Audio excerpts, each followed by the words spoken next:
Everyone thinks Walter White is the genius. And honestly, can you blame them? The guy builds a meth empire from scratch, outmaneuvers a cartel, fakes his own death. We see the chemistry, the calculations, the chess moves, and we just assume. We assume he's always the smartest person in the room. But here's the thing nobody talks about. Every single time Walt was 1 second away from getting caught, eliminated, or completely destroyed by his own massive ego. It wasn't the master chemist who saved them, it was the dropout. Today, we're going through every moment Jesse Pinkman was actually smarter than Walter White. And by the end of this, you're never going to watch this show the same way again. Because if you genuinely think Heisenberg was the one pulling all the strings, you might want to look much more closely at who was actually cutting them.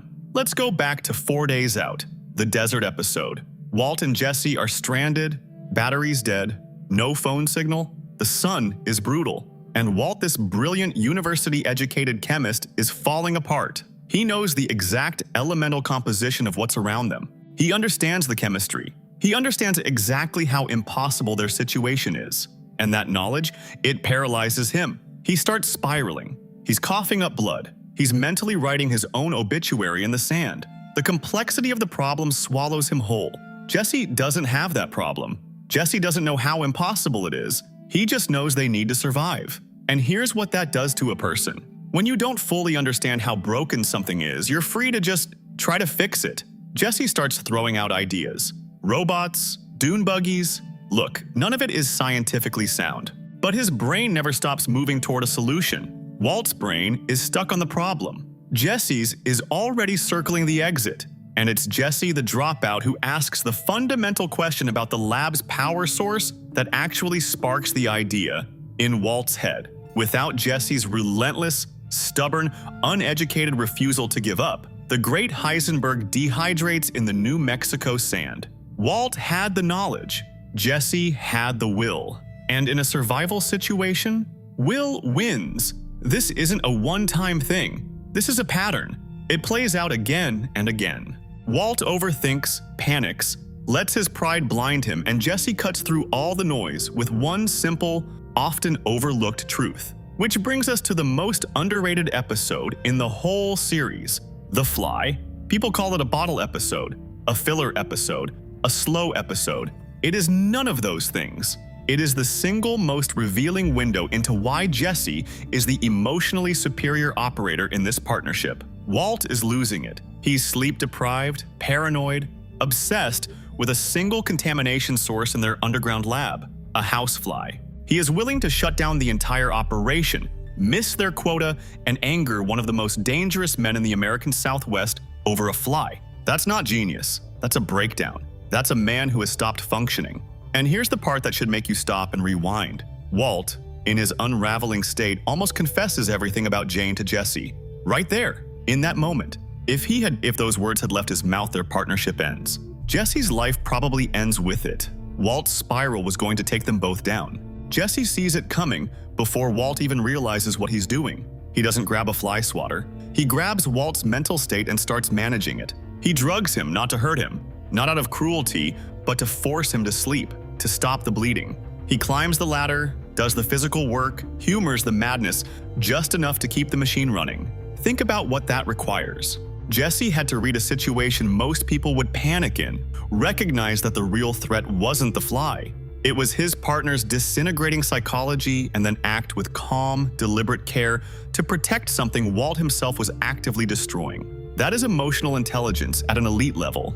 The kind that Walt, for all his IQ points, never possessed once in 5 seasons. Jesse saved Walt from Walt, and he did it quietly, without credit, without ever making Walt feel small for it. But managing Walt's ego is only half the story. Because there's a whole world outside the lab that Walt fundamentally never understood, the street. Walt sees drug territory like a spreadsheet. More corners, more volume, more money. He calculates expansion like it's a business problem. He treats the cartel's turf like a low-risk board game where he already knows all the rules. Jesse knows better. Jesse knows the human cost of what Walt is drawing up on his whiteboard. Moving into someone else's spot means blood. Jesse hesitates and Walt reads it as weakness. Walt calls it soft. But Jesse's hesitation is the smarter read of the room. He understands that they aren't ready for a war. He knows the environment they're operating in has a logic that doesn't appear in any chemistry textbook. And then Combo gets killed, a direct result of Walt's aggressive push into new territory. Walt had the plan. Jesse had the warning. Walt didn't listen, and a kid died on a street corner because of it. Jesse's apprehension wasn't weakness. It was survival intelligence. Walt just didn't speak that language. Now here's where it gets really interesting. And this is the part of the story most people completely miss. Season 4, Mexico. Jesse is sent to the cartel's lab, and Walt, back in New Mexico, is absolutely convinced Jesse is going to fail. He's fuming, jealous, certain that Jesse is going to embarrass them, certain that without him, Jesse is nothing. But here's what actually happens. The cartel's chemists are mocking Jesse. They're using technical language he doesn't know. They're performing superiority at him, trying to make him feel small so he'll stay small. Walt, in that situation, would have tried to out-argue them. He would have tried to prove he was smarter. His ego would have taken over. He would have fought on their terms and likely gotten himself killed. Jesse does something brilliant. He doesn't fight the chemistry argument. He shifts the entire battlefield. He calls out their dirty equipment. He calls out their lack of standards. He doesn't try to compete with their vocabulary. He attacks their results. He channels the arrogance of Heisenberg, but backs it up with practical, earned skills. And the cartel respects him for it. While Walt is at home stewing in jealousy, convinced Jesse is incompetent, Jesse is single-handedly making himself indispensable to the most dangerous people on the continent. He reads the room. He adapts his status. He earns his survival from scratch. Walt needs perfect conditions, a familiar lab, an ego that's constantly being validated to perform at his best. Jesse can survive in the dirt. If Walt had been sent to Mexico without his usual setup, without someone telling him he was the smartest person there, he would have insulted the cartel leadership inside of 20 minutes. He would have refused to cook under subpar conditions. He would have gotten himself eliminated before dinner. Jesse's adaptability isn't just a personality trait, it's the reason he's alive. And that sets the stage for everything that follows. Because here's what's wild. The moment where Jesse's intelligence becomes truly undeniable isn't the biggest, loudest scene in the show. It's not the magnet heist. It's not the train. It's a conversation. And before we get to those moments, we need to talk about what Jesse was holding on to the entire time. The evidence that everyone else was too distracted to look at. Because while Walt was swerving into oncoming traffic metaphorically and literally to keep his secrets intact, Jesse was often the one quietly holding the keys to both their freedom. But we'll get to the magnet and the train in a second, because there's something else we need to address first. Something about Jesse's ability to see through the lies that everyone, including us, bought into. You want to talk about the magnet? Okay, let's talk about the magnet. The plan to wipe Gus Fring's laptop from police evidence, that's Jesse's idea. Walt doesn't think of it. Hank doesn't think of it. The cops don't think of it. Jesse Pinkman, the dropout, the junkie, the guy everyone in this world treats like an afterthought, comes up with the most creative solution to a seemingly impossible problem. And it works, partially. But here's what nobody talks about. When the magnet plan causes the picture frame on the wall to fall and crack, revealing the hidden bank account number, Jesse doesn't take credit. He doesn't even realize what he did. Because Jesse isn't trying to be impressive. He's trying to survive. That's the difference. Walt is always performing.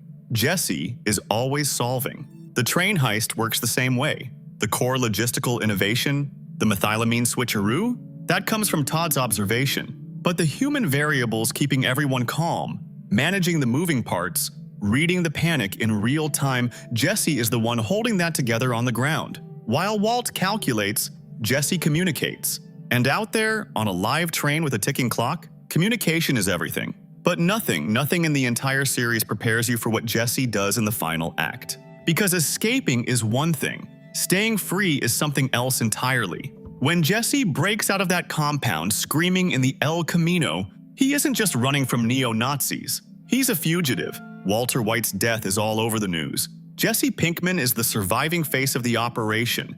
Every agency in the country wants him. He has no money, no plan, and a past that would bury him 10 times over. So what does he do? He goes to Skinny Pete and Badger. Think about that for a second. He shows up at their door as a federal liability.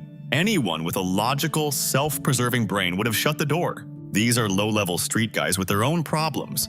And yet, they take him in. They feed him. They clothe him. They build him an exit plan. That's not charity. That's the return on years of Jesse actually treating these guys like human beings. Walt had employees. Jesse had friends. And in a crisis, friends are worth more than any empire. Skinny Pete orchestrates a decoy, sends the police chasing a ghost, while Jesse slips away in a nondescript car.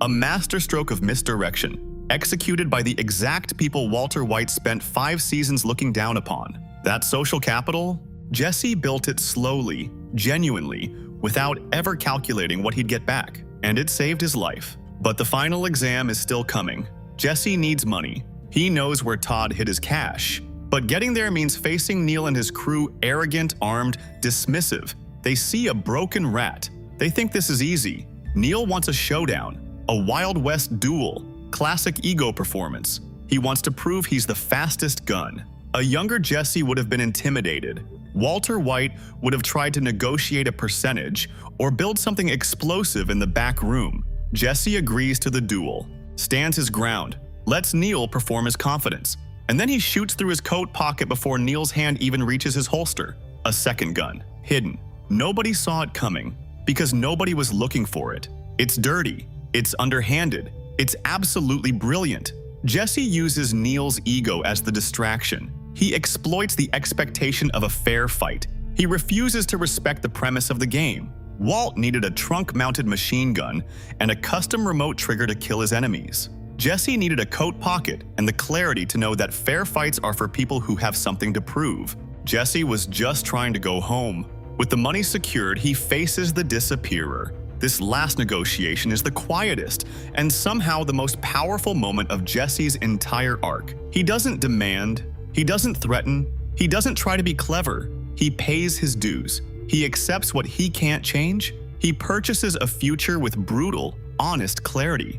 And when he drives through the snow into Alaska, Mr. Driscoll, now a ghost, a nobody. It's the starkest contrast to what Walt got. Walt died in the lab he built, surrounded by the machinery that cost him everything. He got the credit, he got the legend, he got the name. And he lost his son, his wife, his family, his life. Jesse drives into white silence. No name, no history, no Heisenberg. Just snow and a road and the rest of his life ahead of him. Walt wanted to be the king. Jesse just wanted to be free. And that's the thing about this show that takes a rewatch or two to really feel. We were conditioned to root for the genius, to follow the man who knocks, to be impressed by the chemistry. And Walt is impressive, he really is. But genius and wisdom are not the same thing. Intelligence and survival are not the same thing. Walt had the book smarts to build the empire. He had the chemistry to make the product. But he lacked the emotional intelligence to manage the people around him.